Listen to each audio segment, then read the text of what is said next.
up, dude? So let's just get this out of the way. This is basically John Wick the game. You're running around in a suit, taking people's butts. There's no more, there's no less to this game. With that said, what a sick ass little game this is. I know it's been a while, but remember when games were actually fun? Yeah, fucking me either, dude. It's been 84 years. This game is just a, yeah, I'm thinking I'm back kind of fun. And if you think I'm not going to drop little John Wick references throughout this video, you have to be out of your fucking mind. Remember my other videos where I was saying that feeling like a badass is kind of the most important feeling in any game? This game gets it. It fucking understands what a video game is. So this is going to be a pretty quick review because of the style and size of this game. So let's jump right into this four pillar review. This game knows exactly what it is and it sticks to that identity. It never tries to portray like it's some AAA game and it needs to be treated like so. It's fast paced and fun, bottom line. So yeah, obviously the devs could have took another 6 years to make this game, and they could have added dynamic tessellated occlusion mapped to HDR reflections or whatever the fuck. But video games don't need 4K sweat beads or ray trace subsurface scalp scattering to be a blast, and this game proves it. And this is what makes this game work. It doesn't waste its time pretending to be more than it is. It keeps things simple, and that simplicity bleeds into the structure too of it just being an overall fun game. This game will never make you stop killing people with pencils, look around and be like, wow, what a beautiful game. And it's not supposed to.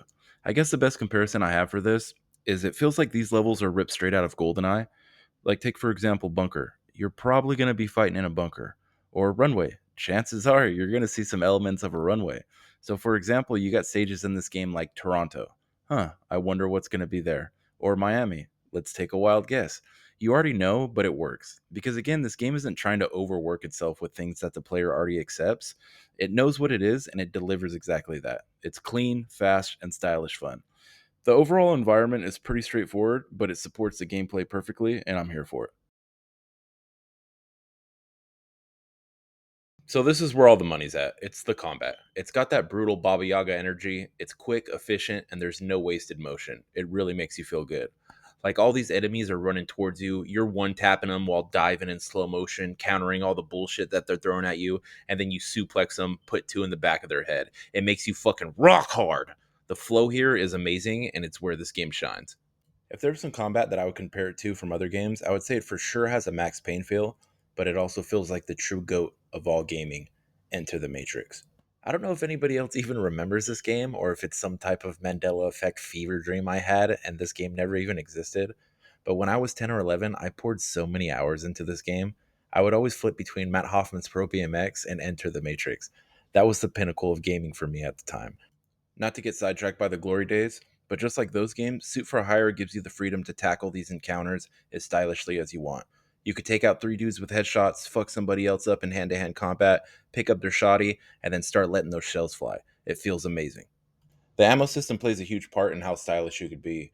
Ammo is a valuable resource, and you only get it by picking it off the ground or through executions. So even if you're some fucking lame idiot who doesn't want to be a complete killing machine using all the gifts that God gave you, the game forces you into doing it. It's a smart move. It forces the player to explore the entire combat system, whether they like it or not, and that ends up making the experience better. With that said, I do have a few gripes. The execution animations, sometimes they don't give you iframes, so you could take damage or even die while locked into a finisher. So if I can't move or evade, I feel like I shouldn't be taking hits. Another one is the interact button is the same as the execution button, so sometimes you'll go in for a kill and accidentally pick up like a baseball bat or something, and it totally kills the flow. I think the last one is occasionally the movement or dive animations. They get kind of janky. If you dive too close to a surface, you might clip into another dimension or break the camera. It doesn't happen often, but when it does kill the flow also.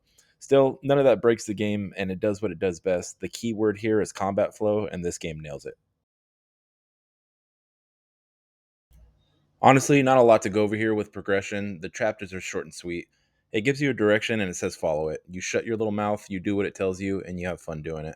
Nothing feels unnecessarily drawn out or bloated. Everything here is straight to the point, which keeps the momentum going. The game is designed for just jumping on real quick, getting some stress out, and moving on. And sometimes that's all you need.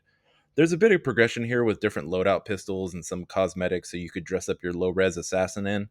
Nothing mind blowing, but it's enough to make the assassin feel like it's your own.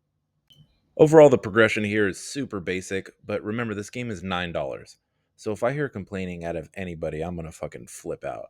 Oh yeah, one more thing. If you're really trying to have a stress-free murder session, they have modifiers. So think like Halo skulls you could throw on stuff like infinite ammo, instant executions. So they really let you run through these guys like your mom. For the story, there basically isn't one. I mean, you're not even getting cutscenes here. If you're lucky, you'll maybe be getting a text about what's going on, but I wouldn't even hold my breath for that. You can sum this entire plot up in 6 words: find and kill crime boss. And basically, that's all you're getting. But honestly, that's all you need. This game isn't trying to tell some deep narrative about loss, revenge, or morality. It knows what you're here for, and it doesn't waste a second pretending otherwise. You're not here for character arcs, you're here to get in, drop fucking bodies, and leave. And the game makes no apologies for that.